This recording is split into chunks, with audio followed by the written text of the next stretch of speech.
Dream World।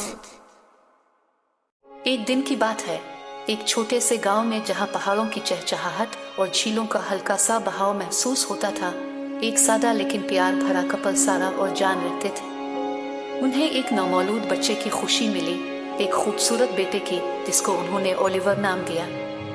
Oliver की आंखों में चमक थी और दिल में दिलचस्पी की लहरें थी। जैसे ही वो अपनी आंख खोलता, ऐसा लगता था कि वो चमक और खुशी का मंबा है, अपने वालिदैन की जिंदगियों में रोशनी लाता। जब ओलिवर बढ़ता गया, इसके वालिदैन ने उनमें कुछ अजीब बातों का नोटिस लिया।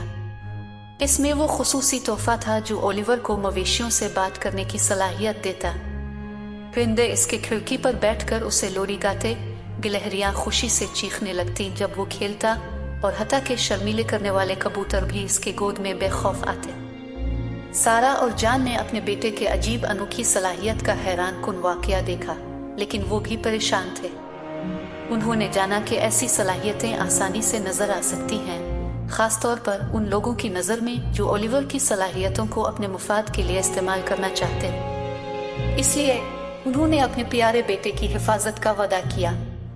उन्होंने फैसला किया कि ओलिवर को जंगल के गहरे साए में पाला बढ़ाया जाए, दौर के दरियाओं की तरानियों से दूर, बिजली चश्मों से दूर। जंगल के दिल में बड़े बड़े दरख्तों और चट्टानों के दरमियान ओलिवर अपने जानवरी दोस्तों के साथ बढ़ता रहा। वो पुराने बुजुर्ग अलवोहे से जंगल के राज सकेतता, चांदनी में लोमड़ियों के साथ नाचता और रात की जानवरों के साथ कहानियां बांटता। लेकिन जैसे जैसे ओलिवर बढ़ता गया, इसके दिल में एक ख्वाब भी बढ़ता गया कि अंजाम तकनीकी की दुनिया की खोज।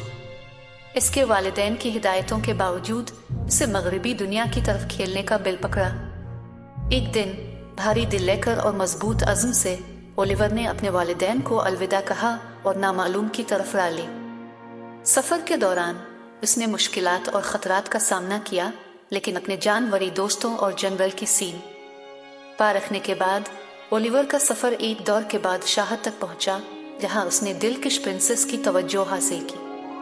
वो इसकी अनोखी शख्सियत और गैर मामूली सलाहियतों से मुतासिर हो गई और उसने ओलिवर को महफूज महल में अपने अहम मेहमान के तौर पर बुलाया। लेकिन ओलिवर को पता था कि इसका वाकई घर जंगल में है, इसके प्यारे वालिदैन और उसके जानवरी दोस्तों के साथ। इसलिए शुक्रगुजार दिल के साथ वो प्रिंसेस को अलविदा की दुआ दी और वापस अपने असल घर की जानिब रुख किया।